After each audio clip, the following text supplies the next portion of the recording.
evening. I'd like to welcome you all. It's great to see so many people here, and if you didn't get a chair or a seat, there's a few spots left, and otherwise they're going to set up some chairs in the back. So don't give up on us. I'm glad you're here, and we'll try to make room for everyone. My name is Mark Middleberg, and this is a seminar tonight that's sponsored by our Defenders Ministry, and you may want to know that we have a ministry like that. It's for people who enjoy these kinds of topics and who want to study further in these issues. And so if that's an interest to you, you can write or call into the church, and we can give you more information on how you can get on our mailing and find out more about what we're doing. It's really interesting to me to see the growing interest in this whole topic of, first of all, more narrowly, the whole topic of creation and evolution, and broadly, the whole issue of how we know God exists, or what kinds of evidence do we have for God. And tonight, Dr. Hugh Ross is going to speak on the topic, New Scientific Discoveries for the God of the Bible. Besides some of you, a lot of people think, well, the only evidence for God is, Aquinas' 5 proofs that he came up with, hundreds of years ago, and some people aren't too sure about those. Dr. Ross teaches a class each month where he deals with new evidence from the last 6 weeks for the existence of God each time. So I thought that was pretty fascinating. Let me tell you a little about Dr. Hugh Ross. He's an astrophysicist. He earned his B.S. in physics, and then his M.S. and his Ph.D. in astronomy from the University of Toronto. And then after that, he, for several years, conducted research on quasars and galaxies, doing postdoctoral work at the California Institute of Technology. And I saw that, and I thought, quasars and galaxies, I learned about that stuff in grade school. And that's just televisions and candy bars, right? So I didn't see what the big deal about that was. But anyway, Dr. Ross is the author of 3 books that we carry in our bookstore. The first one's The Fingerprint of God. The second one is Creator in the Cosmos. And then his brand new one that I don't even think we've gotten in the store yet because it's just hot off the press is called Creation in Time. Now, we had a few of those. I think we may have 2 or 3 left in the back for sale. If we run out, you can get those either in stock at the bookstore or at least order those. But those will be available afterwards, or whatever's left will be available afterwards. I thought it was interesting that the background Dr. Ross has is that in high school, he was challenged by his teacher to broaden his exposure to various religions and philosophies and to kind of see what's true. And he began to study various holy books of major world religions. And according to what he discovered and concluded, he found that the Bible was the only holy or religious document that did not contradict scientific and historic fact. And he ended up concluding that that was the true position. He committed his life to Christ and has been following him for many years. He's the president of an organization called Reasons to Believe that is designed, it's a not-for-profit organization designed to help people see and understand the evidence that supports Christianity. He also hosts a weekly internationally broadcast television series on that topic on the Trinity Broadcasting Network, and he speaks all over the world on these subjects. Dr. Ross lives in Southern California with his wife Kathy and his 2 sons.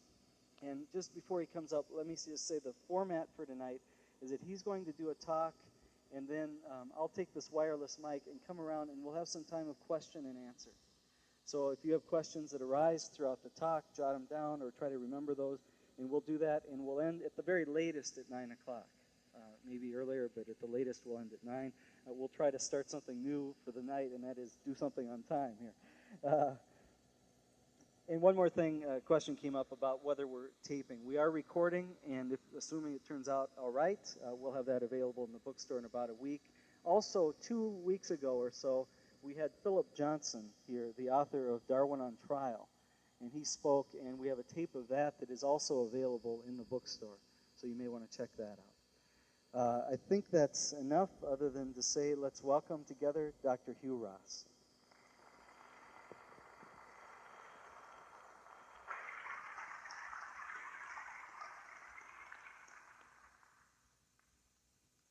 Let me begin by bringing you greetings from the state of California, the only state in the Union that's mentioned in the Bible.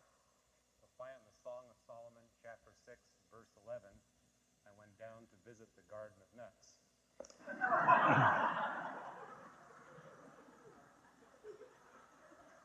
Well, I'm not a Californian. I'm a Canadian. So But I want to take you back about almost 2 years ago, April 23rd, 1992. And on that day, a discovery was announced that, in the words of the British physicist Stephen Hawking, he said, "It is a discovery of the century, if not of all time." Remarkable because Stephen Hawking has a reputation for understatement. Michael Turner from the University of Chicago, not too far away, I was there yesterday, he says the significance of this discovery cannot be overstated. They have found the holy grail of cosmology. As to how holy of a grail we're talking about, George Smoot, who led the team of 30 American astrophysicists that made the discovery, he said, "What we have found is evidence for the birth of the universe. It's like looking at God." Frederick Burnham, who is a science historian, said in response to this discovery, "The idea that God created the universe is a more respectable hypothesis today than at any time in the last 100 years. The reason I'm starting with these quotes, anything that's being called the greatest discovery of the century, anything that's making belief in God more credible than it's ever been before, is something that every Christian should be apprised of and equipped to share with his friends at home, in the neighborhood, and at work. Now, what exactly was it that these astronomers discovered? Well, they found 90% of the universe. And any day you find 90% of the universe, that's a red letter day. What they essentially found was a new kind of matter. And for a couple of years, physicists had suspected that the universe must have a different kind of matter. Now, ordinary matter is the stuff that we're used to. Electrons, protons, neutrons, everything we see here on planet Earth is made up of ordinary matter. And ordinary matter has a property that strongly interacts with radiation, so it's rather easy for the astronomers to detect this stuff. But we found a problem, and the problem was this. In 1990, the Cosmic Background Explorer satellite proved that the universe was extremely empty. There was a specific entropy measure of 1 billion. Entropy measures the efficiency with which a system radiates heat and light, and the inefficiency in which it performs work. And the universe is by far the most entropic system in all existence. To give you a point of comparison, a burning candle has a specific entropy of 2. A burning candle is something we realize is very efficient in making heat and light, and very inefficient in performing work.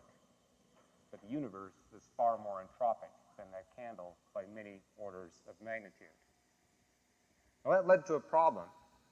If the universe has that high of a degree of entropy, and all matter strongly interacts with radiation, and the radiation left over from the creation event measures to be incredibly smooth, then the matter likewise should be that smoothly distributed. But it's not. As we look at the galaxies and the clusters of galaxies, rather than being smoothly distributed like the radiation from the creation event, it's clumped. And so astronomers said, how come? We got proof that the universe was created in a hot Big Bang because of the incredible entropy, but how do we explain the galaxies? Well, the discovery of exotic matter explains those clusterings of the galaxies. Exotic matter does not strongly interact with radiation. And because it doesn't strongly interact with radiation, it can clump independent of the radiation. And since it doesn't really matter in gravity whether the matter is exotic or ordinary, the laws of physics still apply. And I'm losing one of my props. Okay, we'll have to make do without it. But two massive objects will attract one another under the law of gravity, and if one of those massive objects is ordinary matter and the other exotic matter, they will still attract.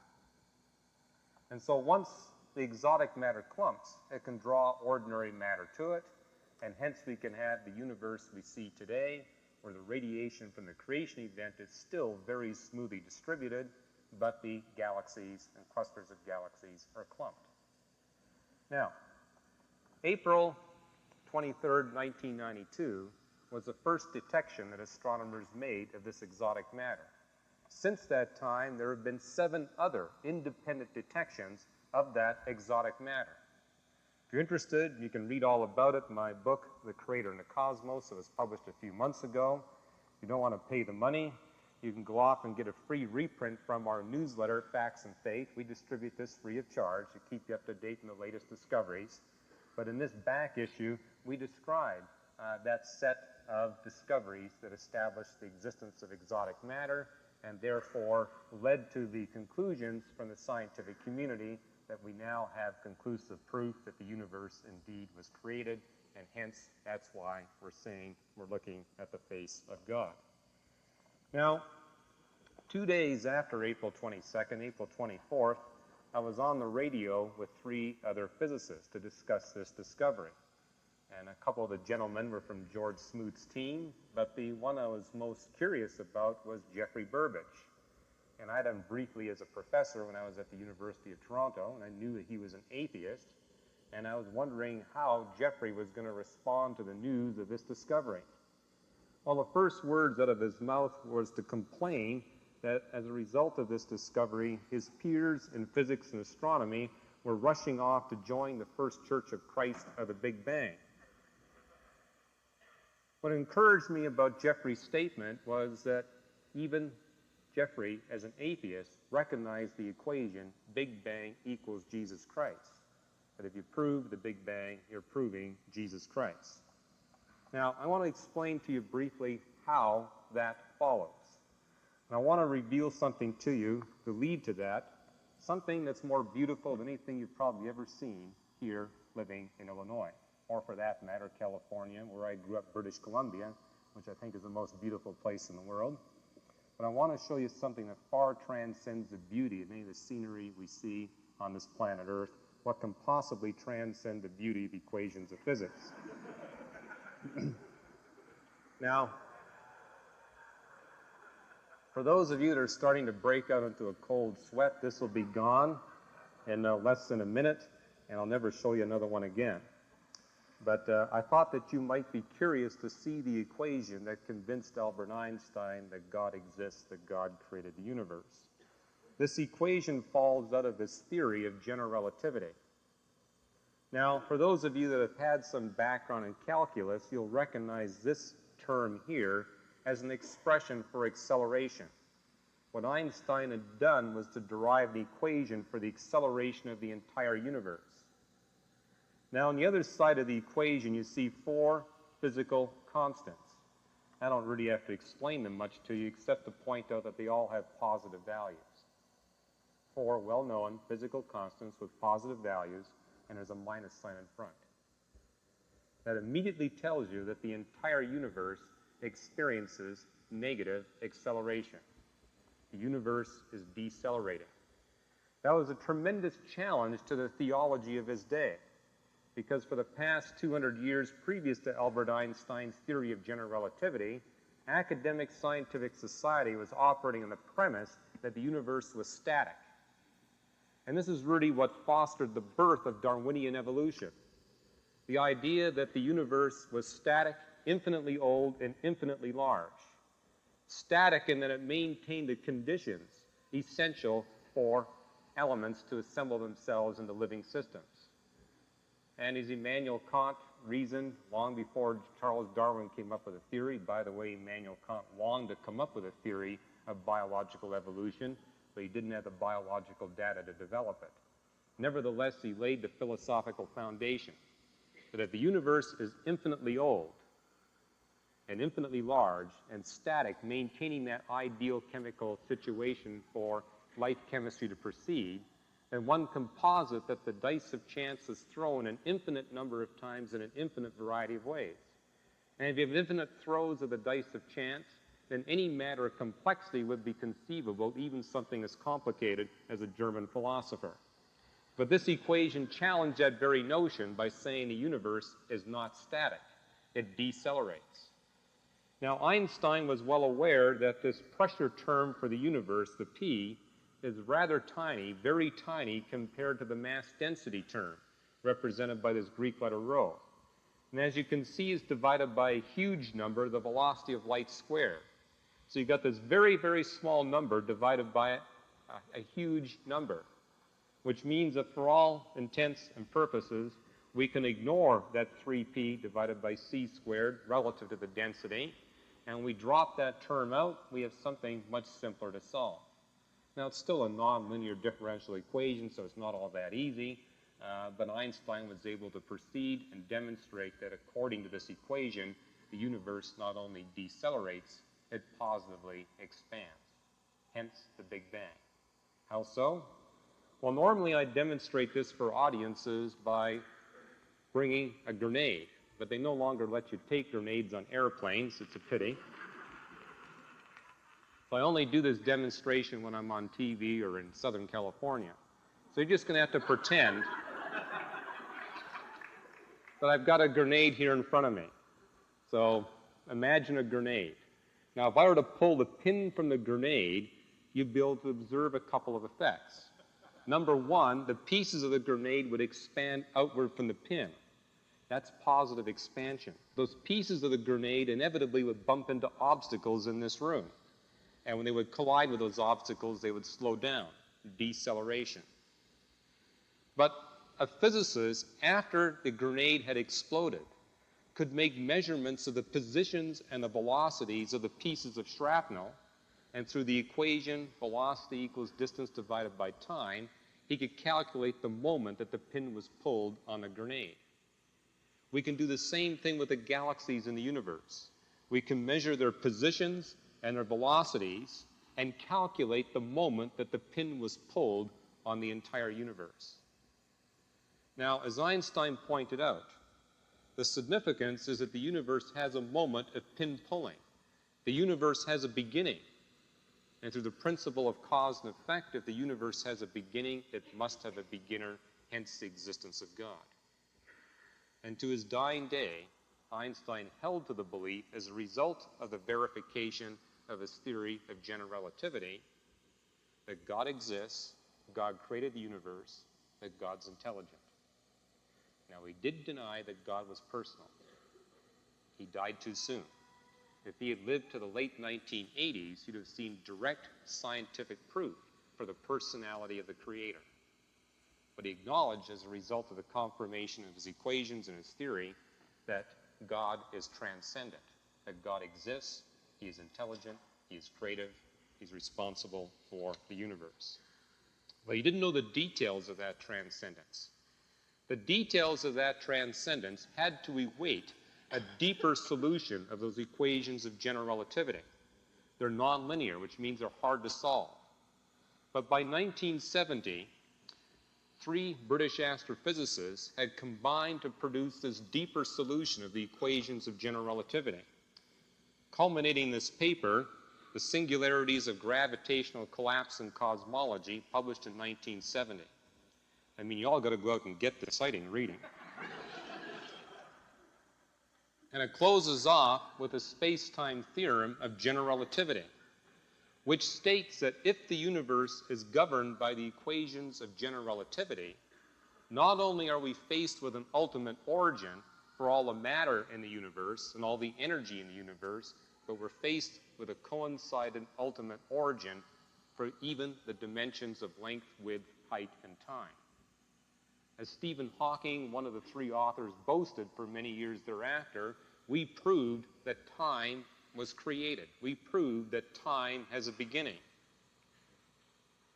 But through his contacts with certain evangelicals, like his wife Jane, who's an evangelical Anglican, a friend of mine from Caltech, Don Page, I heard he was here just a week ago at Wheaton. Don had daily Bible studies with Stephen and Jane Hawking while he was doing research with them, and pointed out that if you prove that time is a beginning, that time is created, that eliminates all possibilities theologically but Jesus Christ.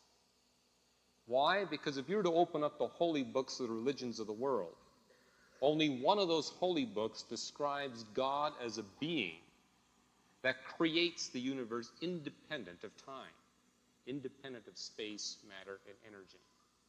The other holy books describe God creating within time. The Bible says God creates independent of time. That's the difference. Some verses that you might be familiar with. There's the first verse. In the beginning, God created the heavens and the earth. The Hebrew words there for heavens and earth, shamayim, aretz, literally refer to the entire physical cosmos of matter, energy, space, and time. Hebrews 11:3 makes it more specific.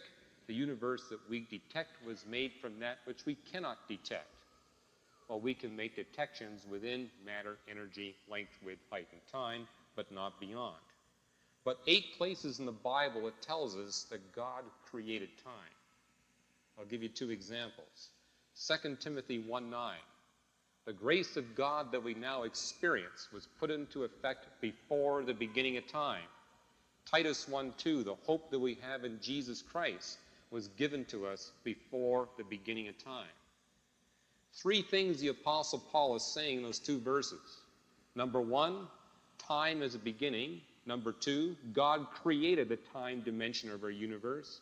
And number 3, and most important, God has the capacity to operate through cause and effect before the time dimension of our universe even exists. Now, your friendly neighborhood physicist will tell you this.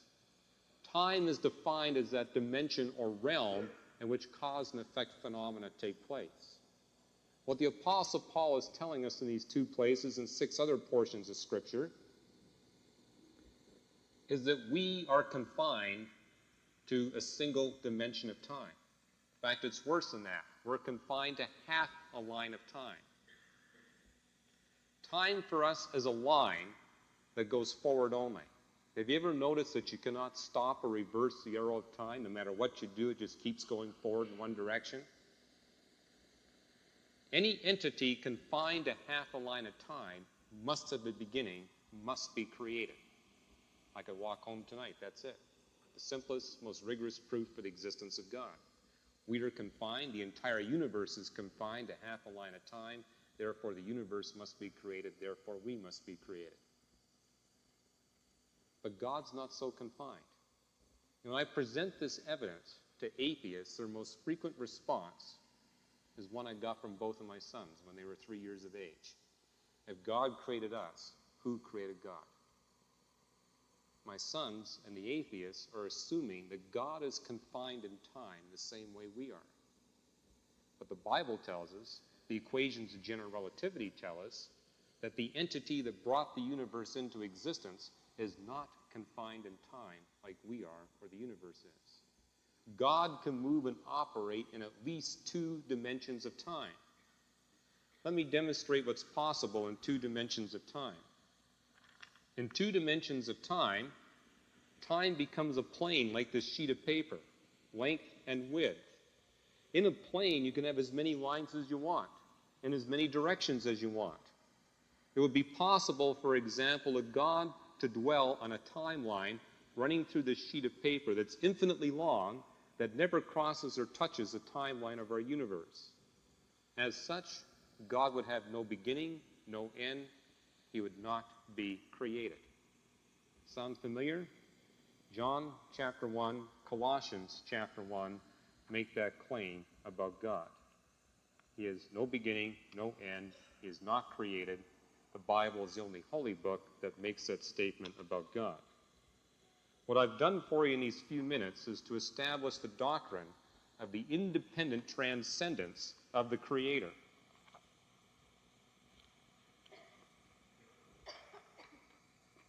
But we can go beyond this abstract, rigorous proof for the existence of the God of the Bible. It's Jesus Christ, just because we proved that the Creator must be an independently transcendent being.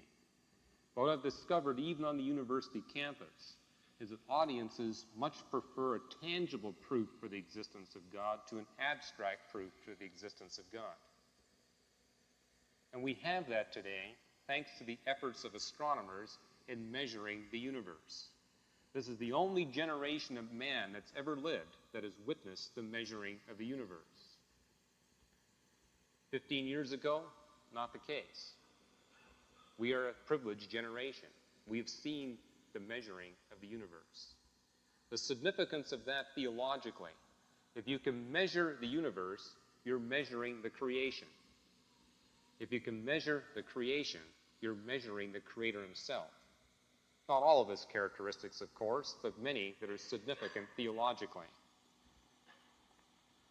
Now, what we discover in measuring the universe is that the third assumption of Immanuel Kant, namely that we have infinite time, the universe is static, and we have an infinite supply of building blocks for life.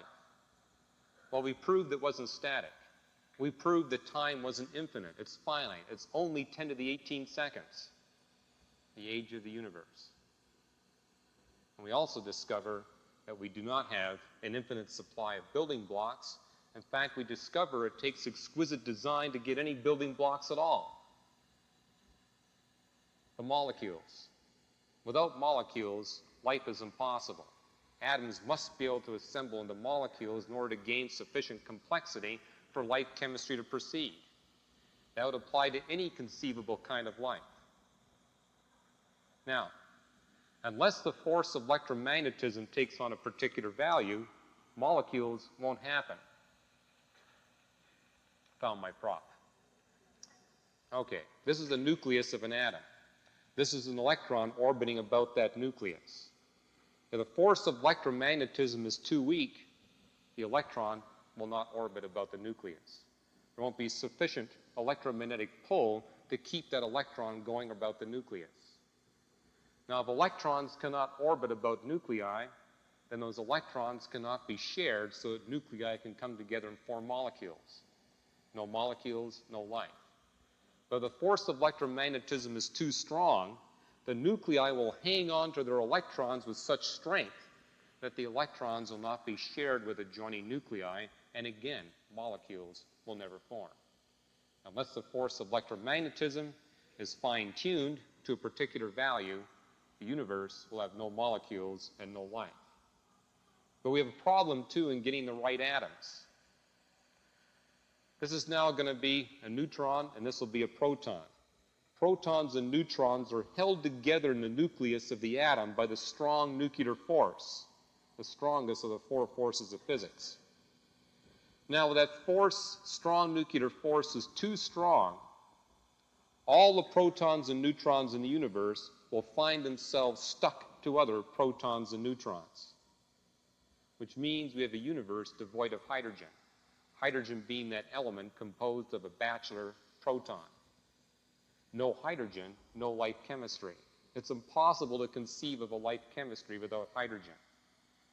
On the other hand, if we make the strong nuclear force slightly weaker, none of the protons and neutrons will stick together. All the protons and neutrons will be bachelors, in which case the only element that will exist in the universe will be hydrogen. And it's impossible to make life if all you've got is hydrogen. Now, how sensitive must the strong nuclear force be designed for life to exist? It is so sensitive that if we were to make the strong nuclear force 0.3% stronger or 2% weaker, life would be impossible any time in the history of the universe. But we also have a problem with the protons and the neutrons themselves. The neutron is 0.138% more massive than the proton. And because it's slightly more massive, it takes a little more energy for the universe to make neutrons as compared to protons. And that's why in the universe of today, we have 7 times as many protons as we have neutrons. Now, what if the neutron were 0.1% less massive than what we observe? Then the universe would make so many neutrons that very quickly all the matter of the universe would collapse into neutron stars and black holes, and life would be impossible. And if we were to make the neutron 0.1% more massive than what we observe, the universe would make so few neutrons that there wouldn't be enough neutrons to make the carbon, the oxygen, the nitrogen, the phosphorus, the potassium, etc., the elements essential for life. So we must delicately balance that mass to within 0.1%, or life is impossible. When we get to the electrons, we see an even more sensitive balance. In order for life to exist in the universe, the force of gravity must be 10 to the 40 times weaker than the force of electromagnetism. It's essential that the force of gravity be so incredibly weak compared to the other three forces of physics. But planets and stars and galaxies will not form unless gravity is dominant in the universe, which means we must set up the universe in such a way that the other forces of physics cancel off and leave gravity, the weakest of the forces, dominant. It's necessary for the universe to be electrically neutral, namely that the numbers of positively charged particles must be equivalent to the number of negatively charged particles, or else electromagnetism will dominate gravity, and stars and galaxies and planets will never form. And if they don't form, clearly life is impossible. The numbers of electrons must equal the numbers of protons to better than 1 part in 10 to the 37. Now that number is so large, it's hard for laymen to get a handle on it. But the way I try to do that is to compare that 10 to the 37 with another very big number, the national debt. The national debt now stands at 5 times 10 to the $12. And one way to visualize the national debt is to cover 1 square mile of land with dimes 17 inches high. We can pay off the entire national debt with a pile of dimes 17 inches high, 1 square mile. If you try to visualize it, it's really a lot of dimes. And our national debt problem is therefore serious. But to get at 10 to the 37, we would have to cover not 1 square mile with dimes, but the entire North American continent with dimes. And 17 inches high won't do. We have to cover the entire North American continent with dimes from here all the way to the moon. A 250,000-mile high pile of dimes covering 10 million square miles. And you'd have to do that with 1 billion North American continents from here all the way to the moon. That's one chance in 10 to the 37. Your problem, in terms of that sensitivity, would be, imagine in that billion piles of dimes, 1 dime colored red, and you're blindfolded, and you randomly shuffle your way through the billion piles, you pick out a dime, the odds of getting the red one is 1 chance in 10 to the 37. Another way of looking at this incredible fine-tuning of the universe just in this one characteristic is to compare it with the very best that we human beings have achieved. It's not built yet, but towards the end of this year, a machine will come online at Caltech. A machine with a capacity to make measurements to 1 part in 10 to the 23. The best machine man has ever designed. But that very best machine that man has ever designed, with all of our money, technology, and education, falls 100 trillion times short of the level of fine-tuning we see in just this one characteristic of the universe. Now, on purpose, I didn't choose the best one. In my book, The Creator and the Cosmos, I describe 2 other characteristics of the universe that are much more fine-tuned than this balance of electrons to protons.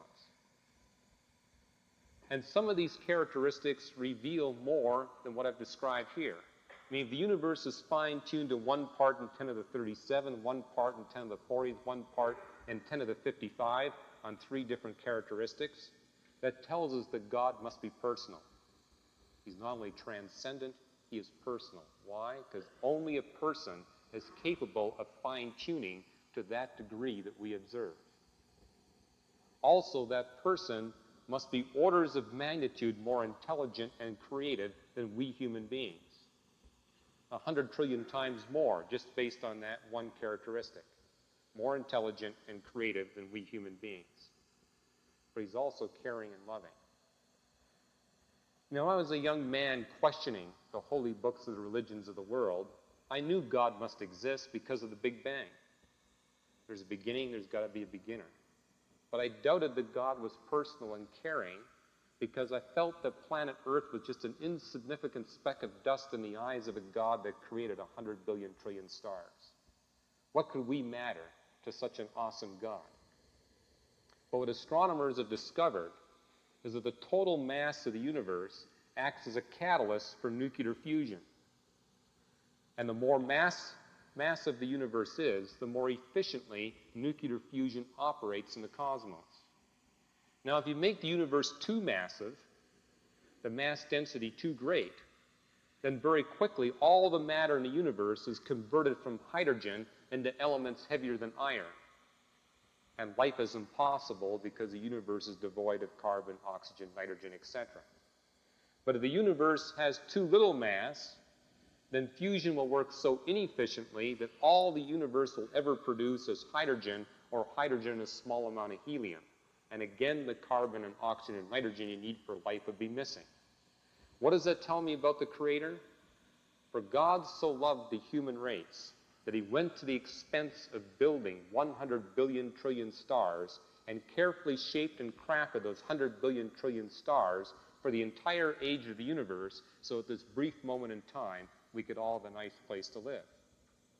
You know, it's the same logic that my 5- and 8-year-old sons use on me. You know how they measure my love for them? By how much money I spend on the gifts that I buy for them. Well, we can use the same kind of logic to draw the conclusion that the God that created the universe must care and love for we human beings very much, given how much he spent on our behalf.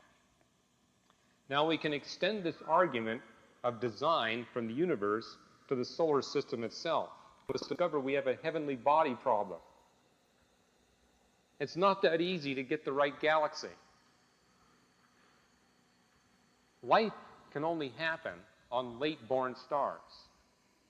If it's a first or a second generation star, life is impossible because you haven't got the heavy elements yet that are necessary for light chemistry. There's a narrow window of time in the history of the universe when life can happen. If the universe is too old, life is impossible. If it's too young, life is impossible. Well, only the spiral galaxies produce stars late enough in their history where they can take advantage of the elements that are essential for light chemistry. Only 6% of the galaxies in our universe are spiral galaxies. Now, of those 6%, you must go with galaxies that produce all the elements that are essential for life. And it's not that easy. Besides hydrogen and helium, the other elements are made in the cores of supergiant stars. And supergiant stars burn up quickly. Just a few million years are gone. And when they go through their final stages of burning up their fuel, they explode all the ashes of that star burning into outer space. And future generations of stars will absorb those ashes. And now when they go through their burning phase, they will take that heavy element ash material, and this time when they explode, they make a whole bunch of heavy elements, and now stars would be capable of forming rocky planets and supporting light chemistry. But you want these supernovae exploding early in the history of the galaxy, not late. You don't want them going off now. I mean, if the star Sirius goes supernova, we're in serious trouble. It's only 8 light years away. It'll exterminate life on the planet. What we see in our galaxy is there was a burst of supernova explosions early in its history, then it tapered off where it wouldn't be a threat to life now existing. And the supernova explosions took place in the right quantity and the right location so life could happen here on planet Earth. Why the right location? Life is impossible in the center of our galaxy. Life is impossible in the halo of our galaxy. It's only possible 2/3 from the center of our galaxy. That's why I'm not a Mormon. Mormons tell us that life originated on a master planet Kolob right smack at the center of our galaxy. That's probably why I've never met a Mormon astronomer. The stars at the center of our galaxy are jammed very tightly together. So tightly together that the mutual gravity would destroy the planetary orbits. Moreover, there's synchrotron radiation there which would be destructive to the life molecules. But you don't want to be too far away from the center either, because if you get too far away, there are not enough heavy elements from the exploded remains of supernovae to enable life chemistry to proceed. There's that one location. But there's one life-essential element that the supernovae do not make, and that's fluorine. Fluorine is made in one location in our universe on the surfaces of white dwarf binaries. What's a white dwarf binary? Well, a white dwarf is a burnt-out star, kind of like a cinder on your open fire in your fireplace. It's just glowing down.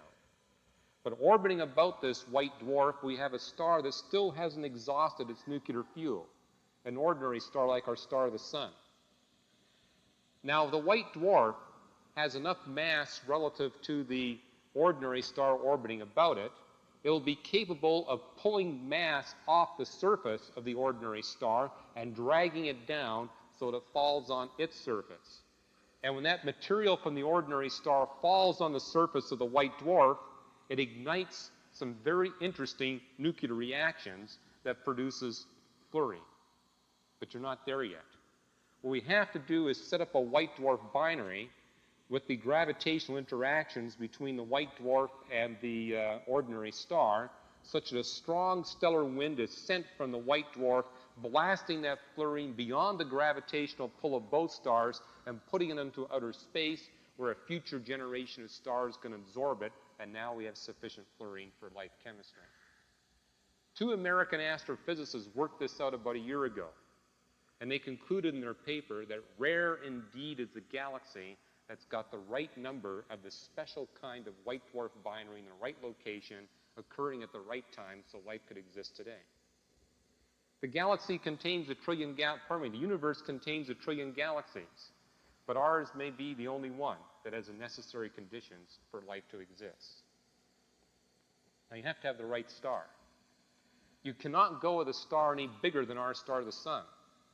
The bigger the star, the more rapidly it burns its fuel, and the more erratically it burns its fuel. Our star, the sun, is just small enough to keep a stable enough flame for a sufficient period of time that life is possible. Any bigger, we couldn't have life on planet Earth. Then any smaller, we'd be in trouble too. Now, the small stars are even more stable than our star, the sun, but they don't burn very hot. And in order to keep the planet at the temperature necessary for life chemistry, you would have to bring that planet closer to that smaller star. But you physicists in the audience will realize that when you bring a planet closer to its star, the tidal interaction between the star and the planet goes up with the inverse fourth power of the distance separating them. For those of you who are not physicists, what that means is all you got to do is bring that planet ever so much closer to the star, and now the tidal forces will be so strong as to break the rotation period. And that's what's happened to Mercury and Venus. Mercury and Venus are too close to our star, the sun. So close that the rotational periods have been break from several hours down to several months. Earth is just barely far enough away to avoid that breaking. And so we have a rotation period of once every 24 hours. Although we wait any longer, it's not going to be every 24 hours, it's going to be every 26 hours, then every 28 hours. The Earth's rotation rate is slowing down. If we go back in history, we can measure that time when the Earth was rotating once every 20 hours. Well, if the Earth is rotating once every 20 hours, human life is not possible. If it's rotating once every 28 hours, human life is not possible. It can only happen when it's 24 hours. If the planet rotates too quickly, you get too many tornadoes and hurricanes. If it rotates too slowly, it gets cold at night and hot in the daytime. I mean, you don't want it 170 degrees in the daytime. Neither do you want it below 100 degrees below zero at night. That's not nice for life. And you don't want lots of hurricanes and tornadoes. What we have is an ideal situation here on planet Earth. God placed us. He created us here at the ideal time. You need the right Earth. You know, if the Earth is too massive, it retains a bunch of gases in its atmosphere that are not acceptable for life, at least for advanced life. Gases like ammonia, methane, hydrogen, and helium. But if it's not massive enough, it will not retain water. For life to exist on planet Earth, we need a huge amount of water, but we don't want lots of ammonia and methane. Remember your high school chemistry?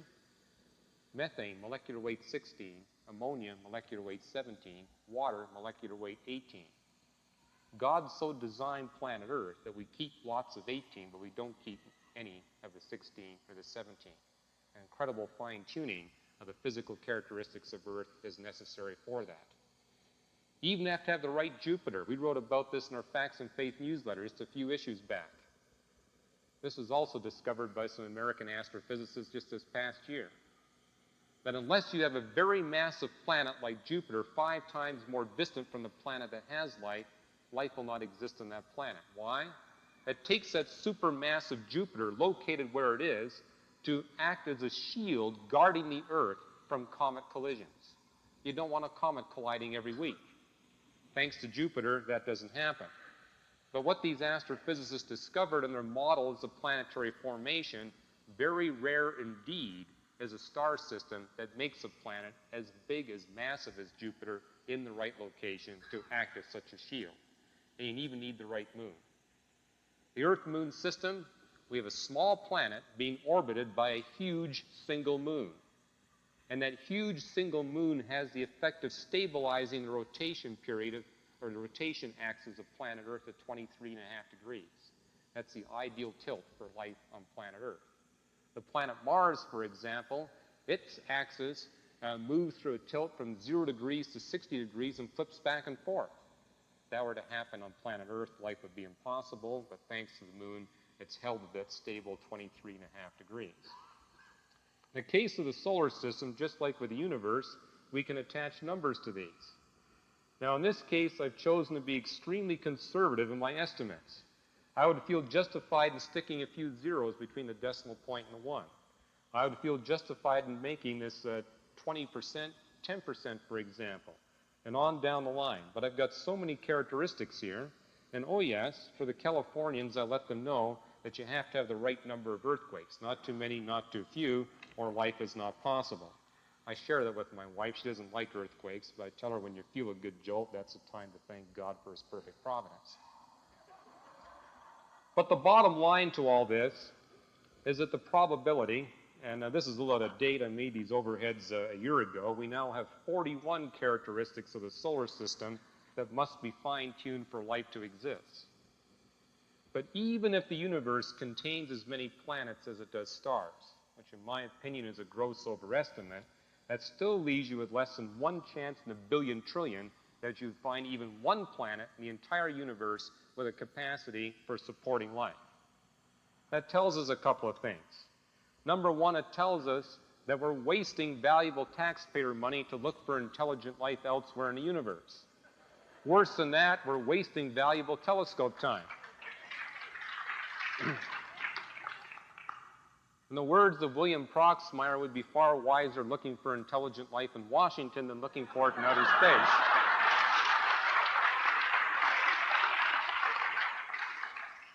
But it also tells us that it wasn't God wandering throughout the vastness of the cosmos and saying, wow, that's the best one, I will use that.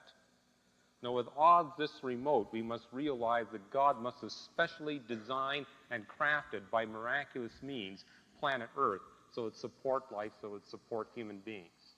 Planet Earth is not an accident. Planet Earth is a product of divine design. I would also say that's true of life on planet Earth. The fossil record testifies of life beginning on planet Earth 3.8 billion years ago, and over those 3 billion years, we have more and more species with greater and greater complexity and greater diversity. But it's not a fossil tree. We have no evidence for the horizontal branches. All we have is evidence that a certain species exists for a period of time without significant change and goes extinct, to be replaced at a different time with a radically different species with no connection from the previous species to the next species. Now, what they don't show you in the textbooks is that there's been a reversal. This is only true up until the creation of man. Since the creation of man, the whole thing reverses. As time proceeds, we have fewer and fewer species, less and less diversity, and less complexity. It's the land mammals that are being impacted the worst. There were 30,000 land mammals on planet Earth when God created Adam and Eve. There's only 15,000 remaining today. In just a few thousand years, 15,000 have disappeared. Now, admittedly, man has a lot to do with that.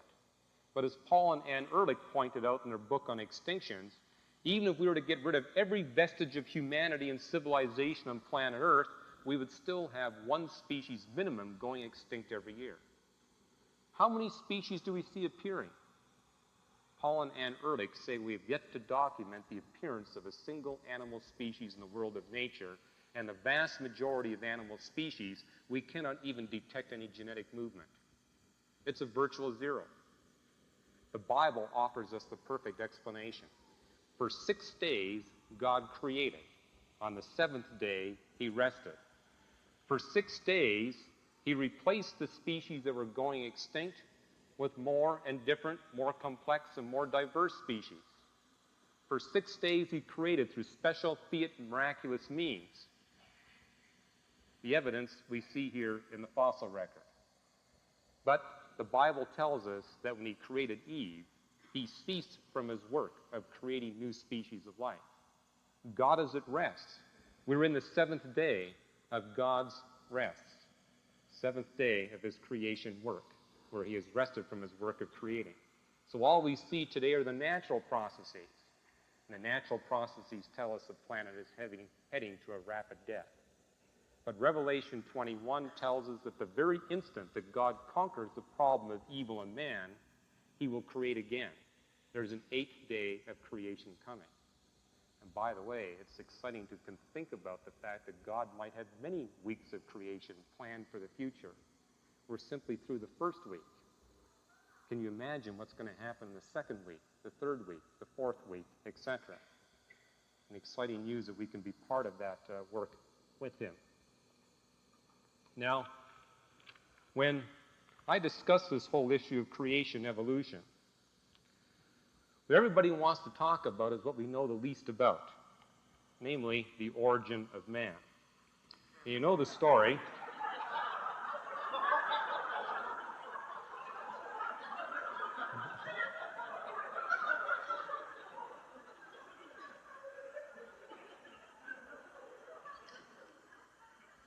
When I'm in Canada, I put a hockey player here instead of a football player. But you begin with this primitive bipedal primate species here, and you wind up with this advanced character over here. The truth of the matter is that the evidence for the bipedal primates that God created before Adam and Eve fills one coffin full of bones only. We don't have a lot of evidence. It's not like the dinosaurs. And in no case is any of those bipedal primate finds more than 30% complete. That's the most complete fossil find that we have. Now, some Christians like to claim that it's all fraudulent. That's not true. There are bones you can see in museums that are definitely bipedal primate species. But they existed long ago. They went extinct. There's no relationship between those bipedal primates and human beings. What the Bible tells us is that God created only one species of life on planet Earth that is spiritual in nature, namely Adam and Eve and the descendants of Adam and Eve. All other species of life are either body only or body and soul, like the birds and the mammals. Only the human species is body, soul, and spirit. What you can do is go to the secular anthropologists and say, tell me, what's the most ancient evidence that you can provide for spirit expression? And they will confess that the most ancient evidence we've been able to dig up dates back only 8 to 24,000 years. In the form of a moral code or religious relics, the most ancient finds have been these primitive Venus idol figurines. This is the end of side 1. There's 1,000 years ago. What's the biblical date for the creation of Adam and Eve? Well, the genealogies are useless for giving you the creation date of the universe or the earth, but they are effective for giving you the creation date of Adam and Eve, the very last event on the 6th day of creation. Now, I only say slightly effective because there are gaps in the genealogies. The genealogies in Luke and Matthew contain names that are not in Genesis 5. But the best Hebrew scholars I've talked to said it's about a factor of 10. 6 to 60,000 years ago, God created Adam and Eve. That 6 to 60,000 encompasses a secular date of 8 to 24,000. So even at this most controversial level, where we've got so little data to work with, we see fundamental agreement between the scientific evidence and the words of the Bible. Now I close with this, a quote from Revelation 3:8. "See, I've placed before you an open door that no one can shut." In my book, The Creator of the Cosmos, I have a whole chapter filled with quotes from astronomers and physicists in response to this evidence. Let me read you one from the British cosmologist Edward Harrison. He says, "Here is a cosmological proof of the existence of God. The design argument of William Paley, updated and refurbished. The fine-tuning of the universe provides prima facie evidence for theistic design. Take your choice. Blind chance that requires an infinite number of universes, or design that requires only one. Many scientists, when they admit their views, incline towards the teleological or the design argument.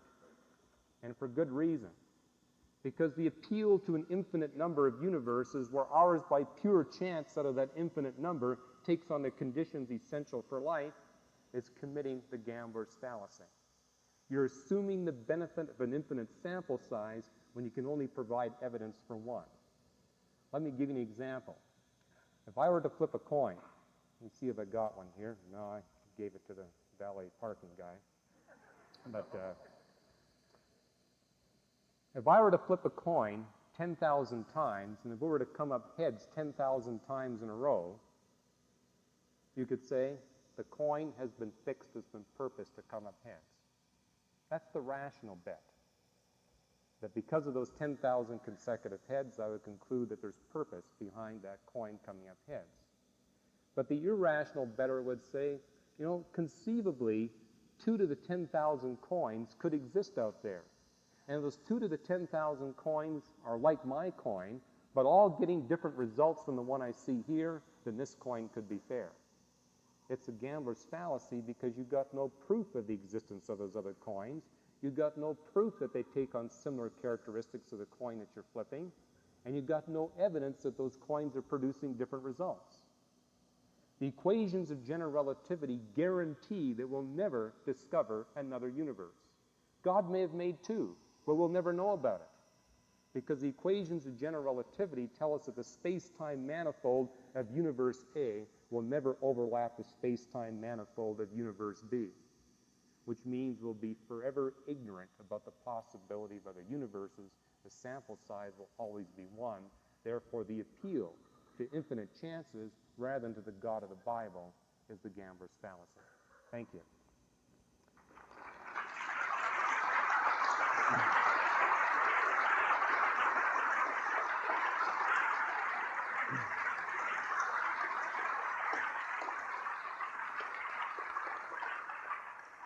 Okay, I know what you're thinking. You're thinking, why didn't he tell us something we don't already know, right? Why do we keep doing all this mental cotton candy stuff? Let's get to something deep, right? No, actually, I'm sure there are a lot of questions, and so what I'm going to do is make my way around with this mic, and I'm going to be stuck pretty much to the middle, and I'll try to get around the sides. And we want to give you a chance to ask some questions to Dr. Ross, and we'll do this for, 20 minutes or so. So let's go ahead. Who has a question? And especially, I'm interested if there are any spiritual seekers here who have some questions, from your perspective. I'm especially interested in that. Why do we need earthquakes? Could you explain that more? Okay. And before I begin answering the question, let me just say this. If you think of a question, but it's 2 hours later, not right now, the ministry I work for, Reasons to Believe, maintains a daily hotline.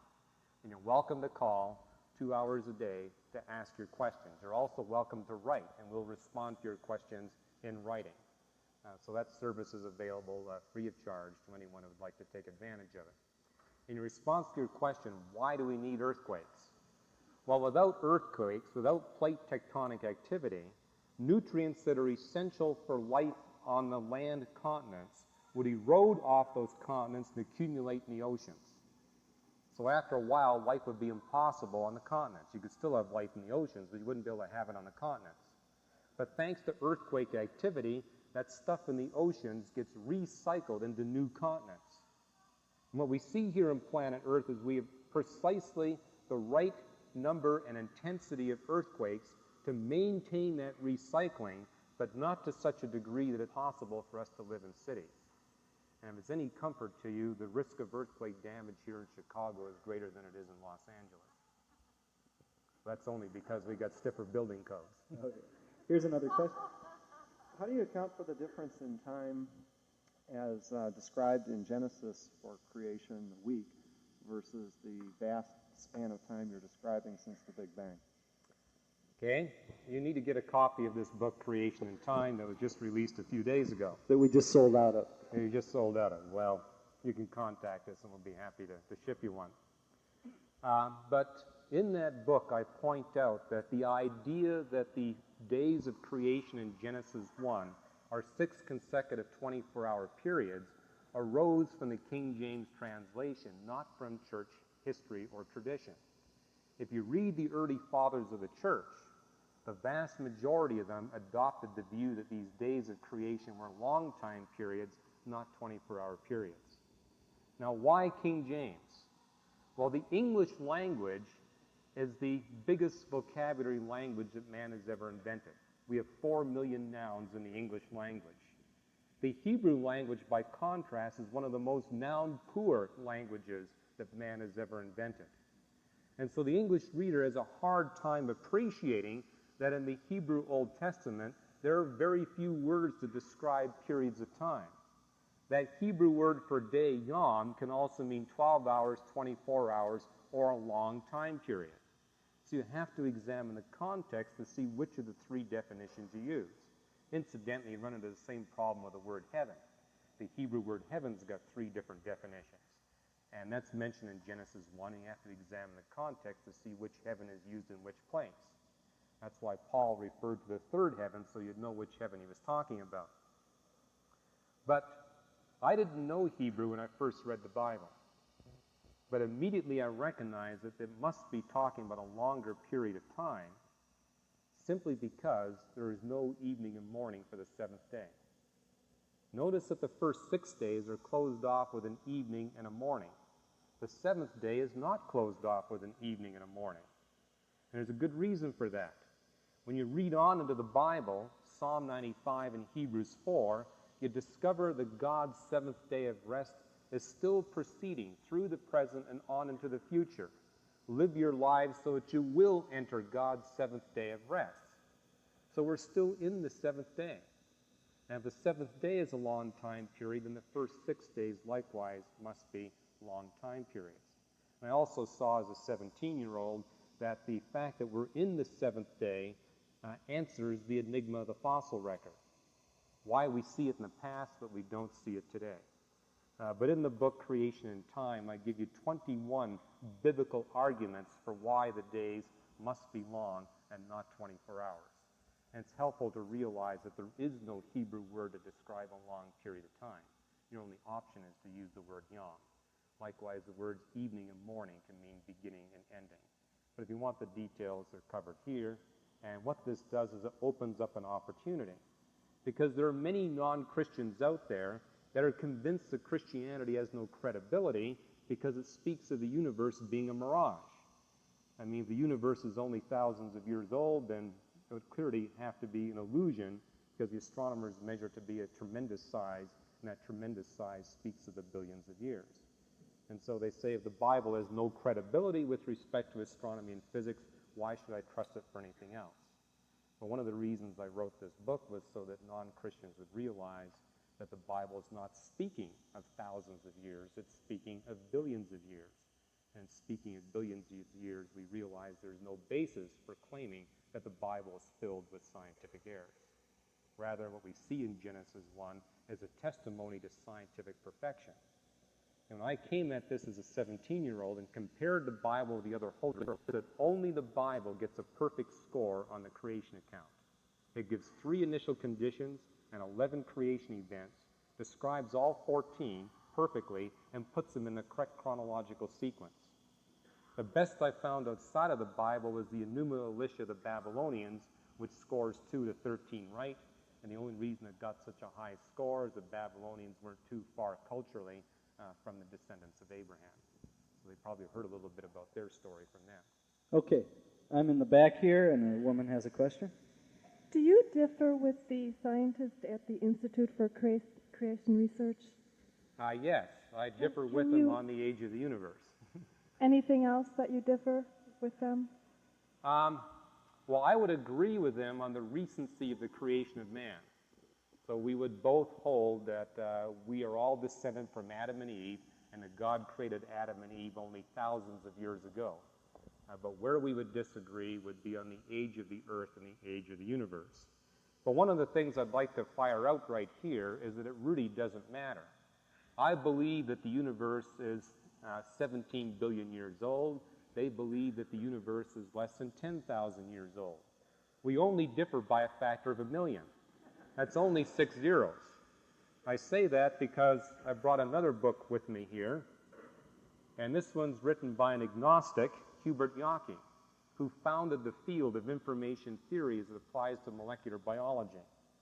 And he and others, including atheists, point out that in order for life to arise by natural processes, you would need an Earth in excess of 10 to the 100 billion years old.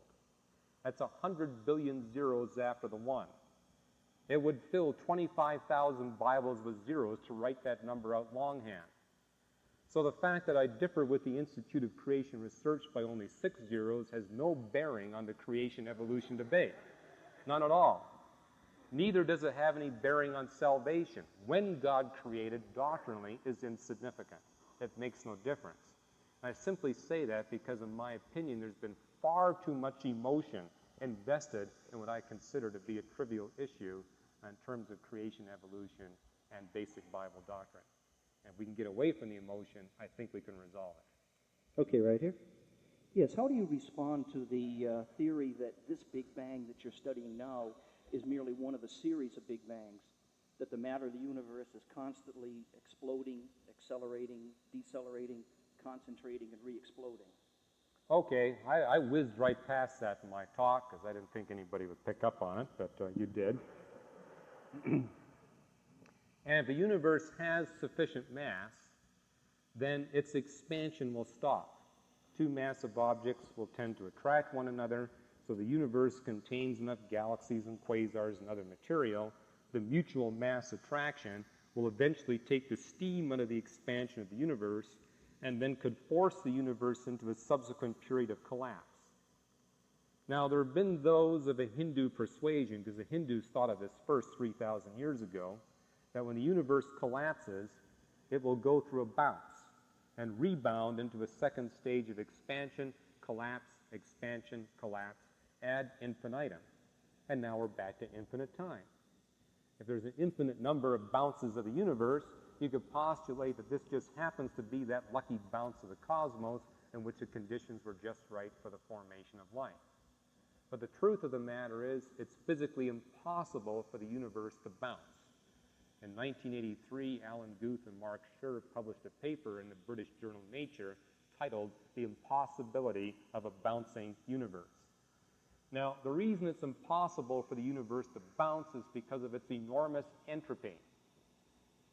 It has a specific entropy of 1 billion.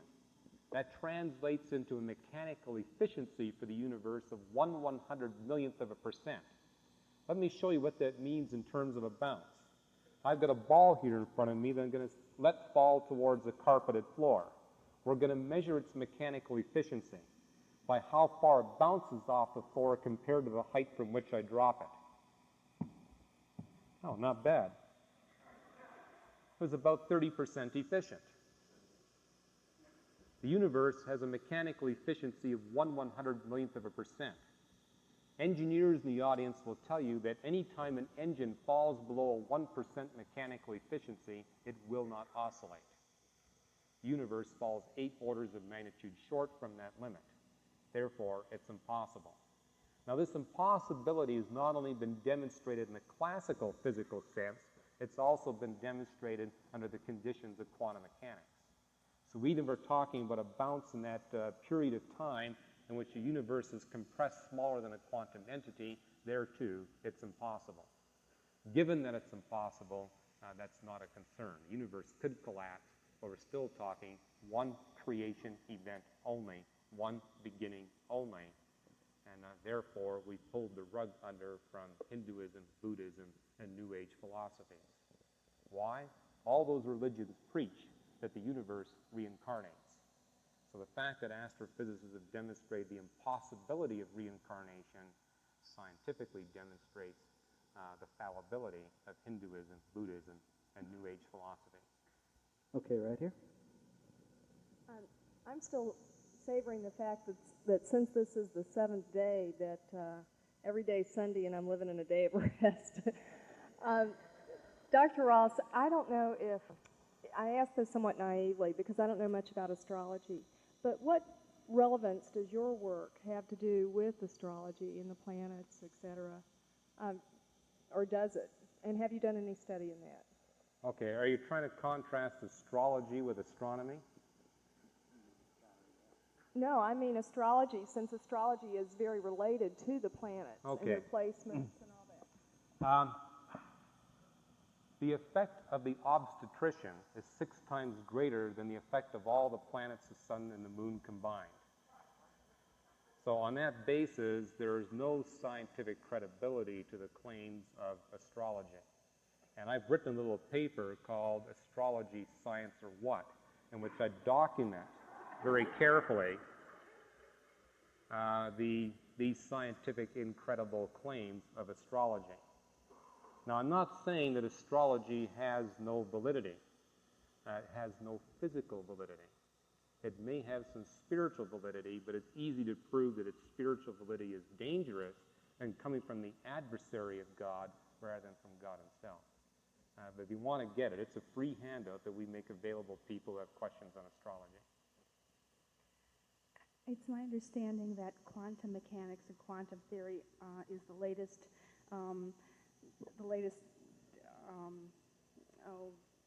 method to kind of shove God out of the way. Could you elaborate a little bit on quantum theory? Well, I have a whole hour lecture prepared on the quantum challenge to Christianity. I'm not sure I'm going to dig the folder out of my briefcase. But it's exactly the opposite. Quantum mechanics is not providing a challenge to the Christian faith. It's providing a support for the Christian faith. The reason people perceive it as a threat is because quantum mechanics is such an esoteric physical study that the vast majority of laymen haven't got a clue what it means. And so when some New Age philosopher tells us that it establishes that we human beings can create independent of God, some of them actually believe it. But what quantum mechanics in fact tells you is that the human observer, the human experimenter, is even more limited in its capacity to influence cause and effect than we thought so under the conditions of classical mechanics, classical physics. It makes the human condition worse, not better. So quantum mechanics, rather than demoting God and elevating man, does exactly the reverse. But if you've got a specific question on quantum mechanics, I'd be happy to deal with it. Let me just share this. There's a couple of chapters on this in my Creator and the Cosmos book, is that these quantum challenges to the Christian faith, first proposed in 1983 and culminating in some claims that were made a few months back, have moved in the direction of progressive absurdity. Back in 1983, Paul Davies said the universe was created through a quantum fluctuation. But the problem with that is that the smaller the time interval in quantum mechanics, the smaller the probability for the quantum fluctuation occurring. And if we're talking about the beginning of the universe, the time interval is 0, so the probability is 0. So one thing we know for sure, quantum mechanics doesn't do it. But the latest challenge coming from quantum mechanics is that the universe is evolving together with the human race. And the evidence for that is given by the fossil record. You look at the fossil record, you see improvement with respect to time. And since the author of this theory doesn't believe in God, he believes there's some kind of self-ordering factor in nature that explains that fossil record. So he concludes that the universe is improving with time, and that we human beings are improving with time. And if we wait long enough, we're going to meet one another at the omega point, where we become omnipotent, omnipresent, and omniscient. Then we become God. Then we'll be able to create in the past, and that explains why we're here today. God doesn't exist yet, but he will. And when he exists, he'll create the universe 17 billion years ago. Now, the skeptic Martin Gardner analyzed this theory a few months back and said, this is not the F theory, because it was called the final anthropic principle. So this is not the FAP theory, this is the CRAP theory. He called it the completely ridiculous anthropic principle. But the thing I've noticed in quantum mechanics, in an attempt to refute the Christian faith, is as time goes on, their attempts to bypass the God of the Bible get progressively more and more absurd. And the analogy I would give to you for that would be the Flat Earth Society. Flat Earth Society has been in existence for 100 years. But during those 100 years, the rationale for defending a flat Earth has become progressively absurd. And they will never run out of evidence for a flat Earth. But the fact that their evidence is being demonstrated to be progressively more absurd tells us they don't have a strong case. Likewise, I would say atheists pushing through quantum mechanics do not have a strong case. But you can read the details in my book. Okay, we're going to go just a few more minutes, and I'm going to take 2 questions in the back, then I'm going to move up front, and if we can just try to move through a few real quickly. And I just want to tell you up front, I'm sorry I'm frustrating some of you. I mean, I walk by and people are winking at me and slipping me $20 bills and all this. But there's just no way I can get to all your questions. I'm going to take a couple in the back, then maybe a couple more up front. And then Dr. Ross has graciously accepted the offer to stay here for a while and talk to some of you afterwards. So let's get 2 more back here, and then I'll move on.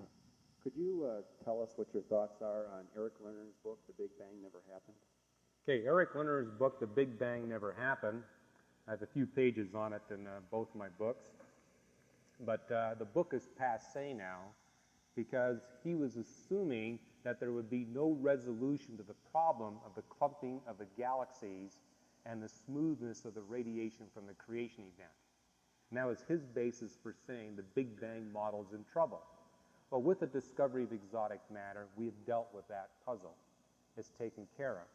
But Eric Lerner overlooked independent measures for the date for the creation. He was basically pushing for a creation date in excess of quadrillions of years. And he assumed that our only basis for establishing the age of the universe was its expansion velocity. But in fact, we have several methods for age dating the universe, like the burning of the stars, the ages of the oldest stars, the radiometric elements, how we still have uranium and thorium in the universe, and if the universe was a quadrillion years old, there'd be no uranium or thorium left at all. So the fact that it exists tells us that the universe is relatively young. So that's a quick response to Eric Lerner's book. It had some following before the Kobe satellite discoveries. That following has evaporated since that discovery.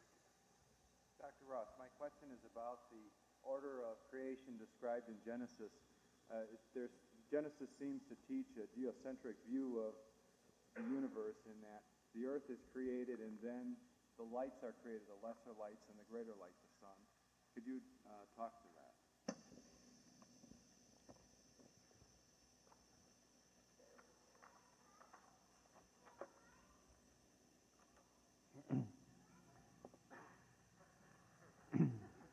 Genesis 1 follows, the scientific method, in that it doesn't begin to describe the sequence of creation events until it first identifies the point of view and the initial conditions. And that's not strange, because that's where the scientific method came from, so of course the Bible follows the scientific method. But we see in the 2nd verse of Genesis, chapter 1, is that the Spirit of God was brooding on the surface of the waters. We're being told the account of creation from the point of view of an observer at the surface of the waters, below the clouds, not above the clouds. And that makes all the difference into how you interpret the text. If you put the point of view up here in the heavens, almost everything you get in Genesis 1 is wrong compared to the record of nature. But if you place it on the surface of the ocean below the cloud layer, then everything's a perfect fit. What's happening on the first creation day is not the creation of light, but the appearance of light. It says, let there be light. It uses the Hebrew verb hayah, to be. It doesn't say God created the light. The light was created in the beginning. In the beginning, God created the heavens and the earth. The Shamayan Eretz that refers to the entire physical cosmos of stars, galaxies, matter, energy, space, and time. So light was created in the beginning, but it was dark on the surface of the waters because the earth at that time had an atmosphere that was opaque to the passage of light. There was an intense interplanetary debris cloud, and the gases in the Earth's atmosphere itself combined with that debris cloud to prevent the passage of sunlight to the surface of the Earth.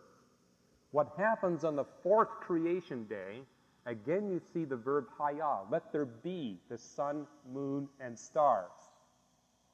The observer here on the surface of the waters, for the first time, sees the objects that are responsible for the light that came through in the first day on the fourth day.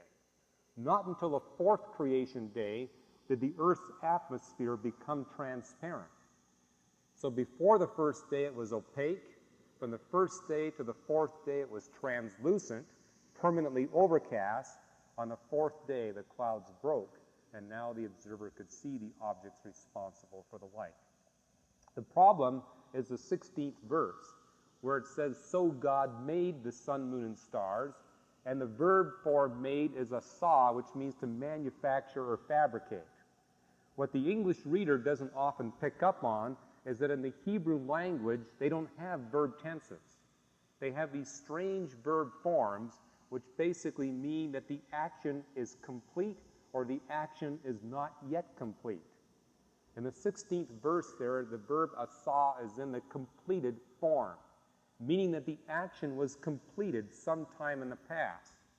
Could have been completed on the fourth day, the third day, the second day, the first day, or in the beginning. That sentence itself doesn't tell you which of those 5 options you should choose. You say, well, wouldn't it be nice if Moses told us? Well, he did. In the beginning, God created the heavens and the earth, and that Shamayan Eretz would include the sun, moon, and stars. So they were made in the beginning, but the observer doesn't see them until the fourth day. And what's fascinating is that the 5th and 6th creation days, for the first time, mention species of life that require the visibility of the sun, moon, and stars to regulate their biological clocks. If you want to pursue this in more depth, you can get a small pamphlet from us called Genesis 1, A Scientific Perspective, in which we take you step by step through the details of the 3 initial conditions and the 11 creation events. Dr. Ross, for the tape and for the people here, could you give your address for your ministry and your phone number? And if you want to call our hotline or get a free subscription to our Facts and Faith newsletter, that's 818-335-1480, or you can write us, Reasons to Believe, P.O. Box 5978, Pasadena, California, 91117. Okay, I have a final announcement, but before I give that, let's all thank Dr. Ross for the wonderful talk.